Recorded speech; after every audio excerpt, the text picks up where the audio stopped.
Hey guys, share ko lang sa inyo yung devotion ko. So, it's just a quick,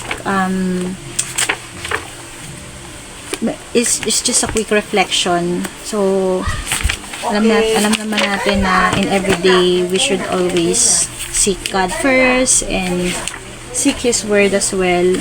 So, yung ating daily routine, I want to share with you yung aking devotion for today. It's about Galatians chapter 1 verses 23 and 24. So, ang story kasi nito, parang nagkukwento si Apostle Paul kung paano niya kinatagpo si Lord. Alam naman natin yung history ni Apostle Paul, 'di ba? Na dati isa siyang Pharisee, na siya yung unang-unang nagper-persecute sa mga Christians.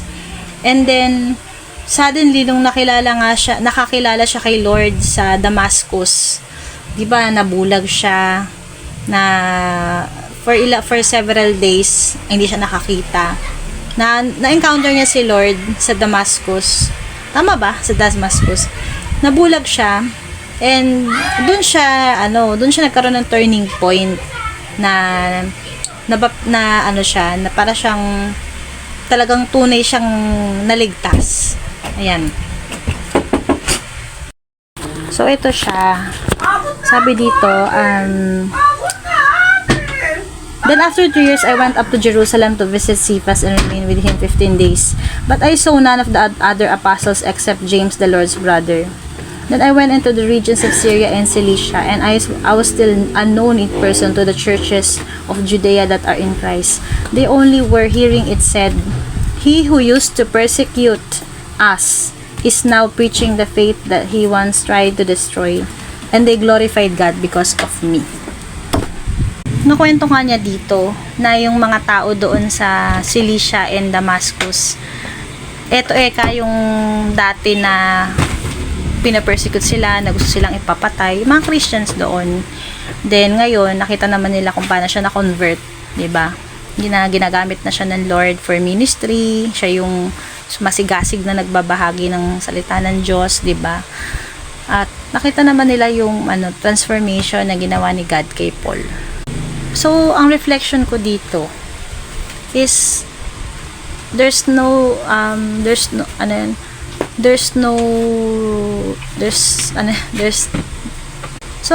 ko dito, there's no such a bad person that the Lord cannot change kung aabutin talaga ng grasya ng Lord, 'di ba? Ultimo yan, yung mga nangyayari ngayon sa mundo, alam naman natin yung pumatay kay Charlie Kirk. Nakita niyo naman yung ngayon ng asawa niya, 'di ba? Sabi nga niya pinatawad na niya kasi gaya nga nung sinabi daw ni Lord sa cross, "Father, forgive them for they do not know what they do." So, forgive na rin niya yung killer ng husband niya kahit masakit. Kasi yun yung command ni Lord, 'di ba? Yun yung gusto ni Lord na gawin natin, maging forgiving tayo. Then ito, yung mga nangyayari ngayon sa world, 'di ba? Na ayan, yung mga sa politiko, yung ating mga government officials na mga corrupt, in a snap of a finger, kung talagang aabutin ng grasya ng Diyos yan, talagang mababago yan, magsisisi yan. Ngayon, kahit na hindi magprotesta at magrally ang mga tao, diba? Si Lord ang naglagay sa kanila dyan sa pwesto na yan eh. Si Lord ang may karapatang magbabasa kanila at mag-humble sa kanila at magpa-realize yung mga pagkakamali nila. So, yun lang yung reflection ko. Talagang wag sukuan sa dasal. Yung mga nangyayari ngayon sa mundo natin. Everything will change. We just have to entrust God everything. Wala sa kamay natin yan. Nasa kamay ng Diyos. Nasa kapangyarihan at grasya ng Diyos yan. So, Paul's life is a testimony of God's transforming power. Once a fierce persecutor of Christians, he became one of the most devoted preachers of the gospel. Galing, no? Sipin niyo, from persecutor. Siya nga nagpapatay kay Stephen eh, di ba? Siya yung halos nagpasimuno ng mga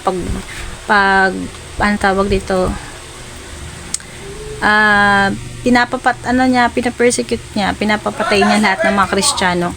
The believers didn't need to see him personally. His testimony spoke for itself. So, you don't need to brag about, nagbago na ako, ganito ko. Makikita ng tao yan sa'yo. Sila mismo magsasabi, itong tao na to, ang galing ng Diyos kumilo sa buhay niya, na bago siya.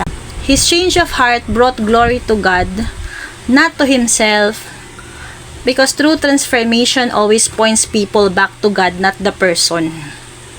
Di ba sabi doon sa verse 24, and God was glorified because of it.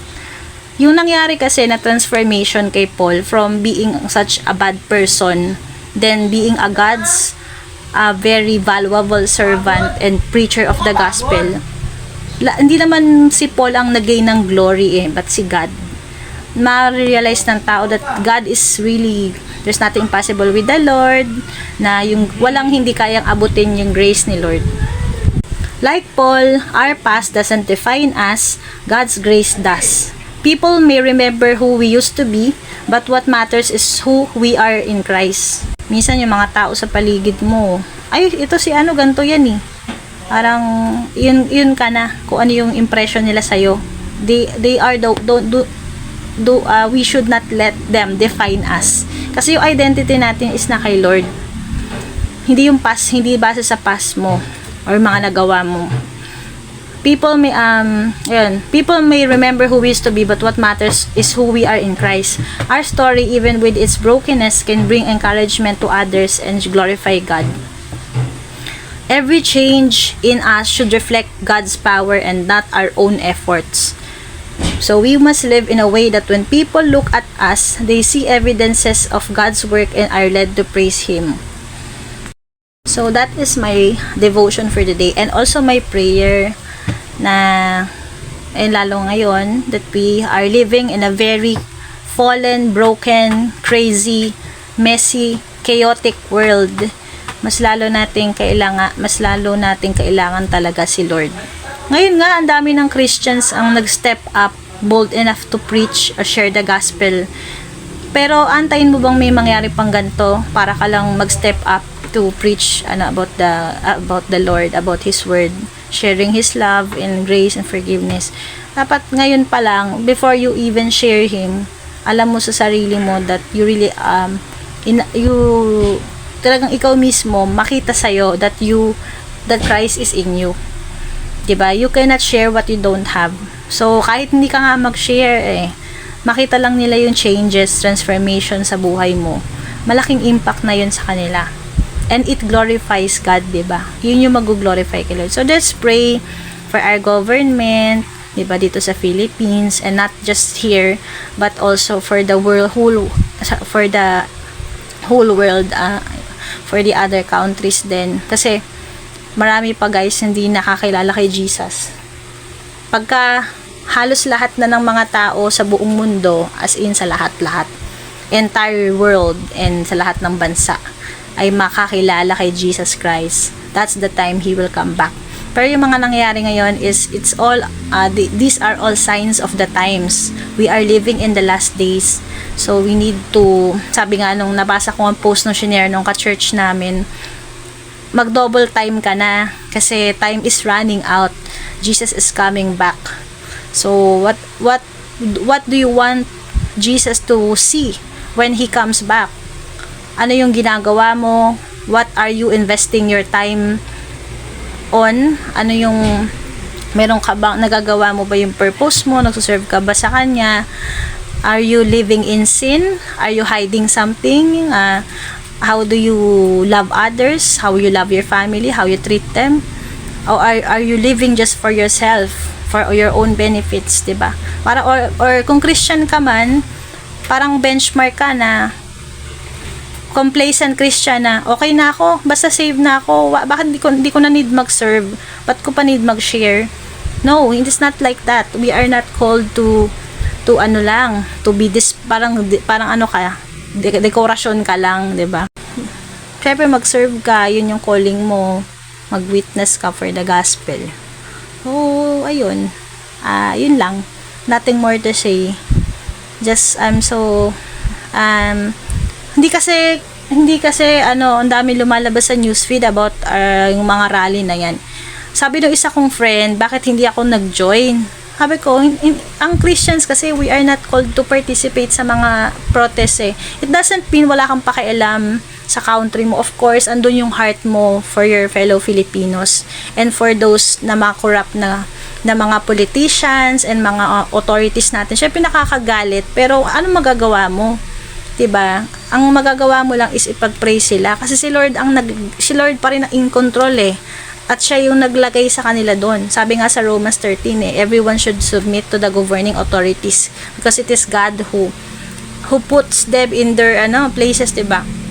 So even yung na yan, pagpaubaya natin kay Lord kasi kung loloobin talaga ni Lord na makonvict sila, makonsensya sila, yung nangyari na yan, sana makita nila yung galit ng taong bayan marirealize nila yon that they really have done wrong. 'Di ba si Lord ang magko-open ng hearts nila, pero prayer ang kasi ang nakakalungkot kasi ang gulo, 'di ba? Dinaan nila sa marahas, pati yung mga pulis na may mga nasaktang tao, 'di ba? Nagkaroon ng naging violent, 'di ba, yung rally. May iba naman sa ibang lugar, naman peaceful. So doon sa Manila magulo, sa Ayala, nakakalungkot lang. O yun, sabi ko na lang sa friend ko, hindi ako pwede kasi natapat din Sunday yung 21 kahapon. Nasa church ako maghapon, so nag-serve kami sa praise and worship. Hindi talaga ako pwede. Pero kahit na pwede ako, hindi ako sasama. Sabi ko, hindi ako papayagan ng husband ko. And kailangan lang natin ipag-pray kay Lord yan. Hindi mo kailangan maki-join o makirally. It doesn't mean na you are not concerned, but kasi ang magagawa mo lang, you are concerned, of course, pero ang pinaka magagawa mo is just i-offer mo kay Lord in prayer. Hindi yung wala ka naman magagawa doon, kahit mag-rally ka. Magsisigaw ka maghapon, mag-chant ka maghapon doon, hindi naman bababa agad sa pwesto yung mga yan So si Lord na ang kikilos dyan. So mas pinaka-powerful pa rin is prayer. Ayun lang guys. Just my thoughts for today, and these are my reflection and my devotion. Hope that this encourage you as well. God bless. Bye bye. Yuan.